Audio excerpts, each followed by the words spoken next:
सिर्फ एक शब्द नहीं बल्कि ये सृष्टि की पहली ध्वनि है। क्या आप जानते हैं भारत में एक ऐसा स्थान है जहाँ पर एक पूरा द्वीप ओम के आकार का है और वहीं पर विराजमान है ओमकारेश्वर ज्योतिर्लिंग। लेकिन सवाल ये है कि क्या भगवान शिव ने स्वयं इस स्थान को चुना या फिर किसी भक्त की तपस्या ने भगवान शिव को भी मजबूर कर दिया यहाँ पर प्रकट होने के लिए। मध्य प्रदेश के खंडावा डिस्ट्रिक्ट में नर्मदा और कावेरी नदियों के संगम पर बसा हुआ है एक पवित्र द्वीप जिसे मंधाता या शिवपुरी द्वीप कहा जाता है। ये द्वीप प्राकृतिक रूप से ओम जैसा दिखता है और इसी पर स्थित है ओमकारेश्वर ज्योतिर्लिंग। इसके सामने नर्मदा के दूसरे तट पर स्थित है ममलेश्वर मंदिर। मान्यता है कि इन दोनों के दर्शन किए बिना पूजा अधूरी मानी जाती है। ओमकारेश्वर में छुपे रहस्यों की गाथा जितनी ही पुरानी है उतनी ही असंभव भी प्रतीत होती है। लेकिन क्या ये वाकई में असंभव है? और वो कौन सी अदृश्य शक्ति है जो हर बार इस मंदिर को विनाश से बचा लेती है? क्यों मुगल सेना के हजारों सैनिक ओमकारेश्वर के द्वार पर पहुंचते ही उनके हाथ कांप गए?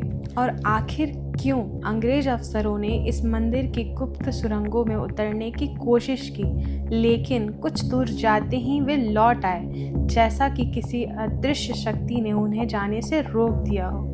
इतिहास गवाह है 2008 की बाढ़ में जब पूरा ओमकारेश्वर जलमग्न हो गया था, तब भी इस मंदिर का गर्भगृह एक बूंद पानी से भी अछूता रहा, जैसे स्वयं शिव जी ने जल को रोक रखा हो। ओमकारेश्वर ज्योतिर्लिंग का इतिहास उस क्षण से आरंभ होता है जब भगवान श्री राम के पूर्वज एक सूर्यवंशी राजा ने इस द्वीप को अपनी तपोभूमि बनाया और यहीं से इस आध्यात्मिक स्थल की गाथा ने आकार लेना आरंभ किया। राजा मंधाता सूर्यवंशी वंश के अद्वितीय तपस्वी और परम धर्मनिष्ठ सम्राट माने जाते हैं, जिनका उल्लेख महाभारत, भागवत पुराण, रामायण और स्कंद पुराण जैसे प्राचीन ग्रंथों में बड़े गौरव से हुआ है।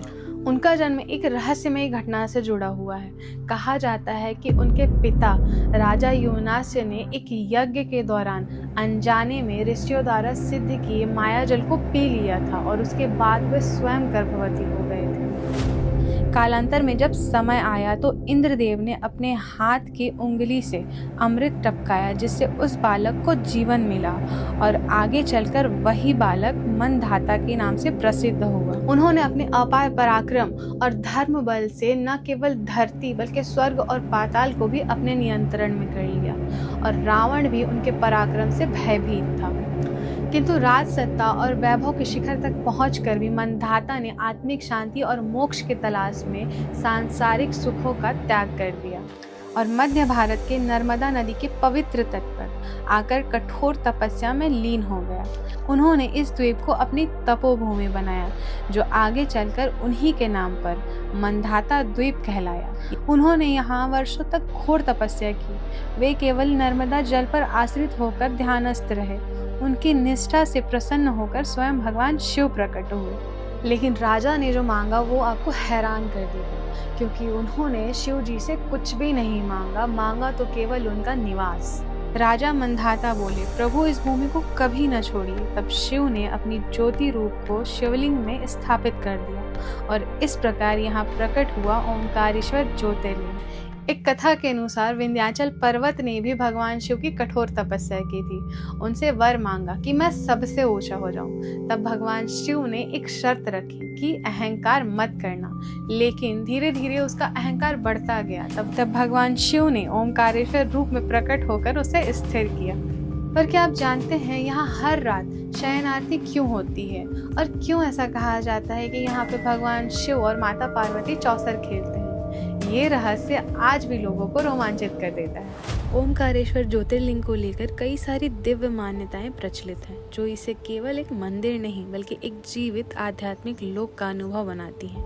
सबसे प्रमुख मान्यता ये है कि भगवान शिव रात के समय ओमकारेश्वर ज्योतिर्लिंग में स्वयं निवास करते हैं। वो यहाँ विश्राम के लिए आते हैं और इसलिए हर रात्रि मंदिर में उनके लिए विशेष रूप से बिस्तर सजाया जाता है। ये कोई प्रतीकात्मक परंपरा नहीं बल्कि गहरी श्रद्धा और अनुभव से जुड़ा एक रहस्य है जिसे मंदिर के पुजारी और साधक पीढ़ियों से महसूस करते आ रहे हैं। एक अन्य विलक्षण मान्यता ये भी है कि भगवान शिव यहाँ माता पार्वती के साथ रात्रि में चौसर खेलते हैं और इसी कारण मंदिर के गर्भगृह में रात्रि में चौसर बिछाई जाती है और मंदिर के मुख्य द्वार को पूरी तरह बंद कर दिया जाता है। वहाँ रात्रि के समय कोई भी प्रवेश नहीं कर सकता, लेकिन जब सुबह द्वार खोला जाता है तो चौसर की बिछी घोटियां और पासे इस प्रकार बिखरे पाए जाते हैं जैसे रात में सच में वहाँ कोई खेल रहा था। मान्यता है कि शिव यहाँ शयन के लिए आते हैं और यही कारण है कि ओमकारेश्वर में विशेष शयन आरती होती है। और एक मान्यता ये भी है कि जब तक भक्त ओमकारेश्वर के साथ ममलेश्वर के दर्शन नहीं करते हैं तो उनकी पूजा संपूर्ण नहीं मानी जाती है। ये दोनों रूप भगवान शिव के अद्वैत तत्व को दर्शाते हैं।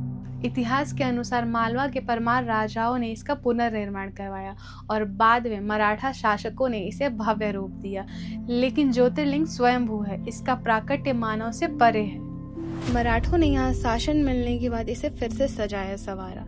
होलकर रानी अहिल्या बाई ने गर्भगृह की मरम्मत करवाई, स्वर्ण छत्र, रजत मंडप और धर्मशालाएं बनवाई, मंदिर की सीमाओं को सुरक्षित किया और आसपास के घाटों को पवित्र घोषित करवाया। फिर जब 1818 में तीसरे एंग्लो मराठा युद्ध के बाद अंग्रेजों ने मालवा पर नियंत्रण पाया, तब उनके अधिकारी ओमकारेश्वर मंदिर की संपत्ति पर अधिकार करने पहुंचे और तब उन्होंने वहां की चांदी और सोने से बनी सभी वस्तुओं को जब्त कर लिया। लेकिन जब गवर्नर की पत्नी को लगातार 2 रात एक ही सपना आया जिसमें एक रुद्र रूप शिवलिंग से उठता है और उनके पति के कार्यालय में प्रवेश करता है और कहता है जो गर्भगृह में आएगा वह लौट नहीं पाएगा, तब अंग्रेज अफसरों ने आदेश दिया कि ओमकारेश्वर के गर्भगृह को सेक्रेट एंड अनटचेबल जोन घोषित किया जाए।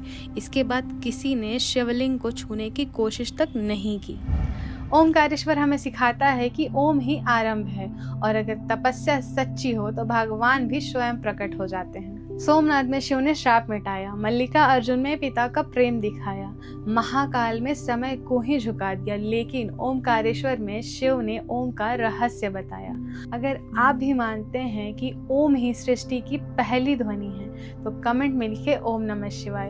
अगला अध्याय होगा केदारनाथ, जहां भगवान शिव ने पहाड़ों को अपने दर्शन दिए। मिलते हैं अगले अध्याय में, तब तक के लिए हर हर महादेव।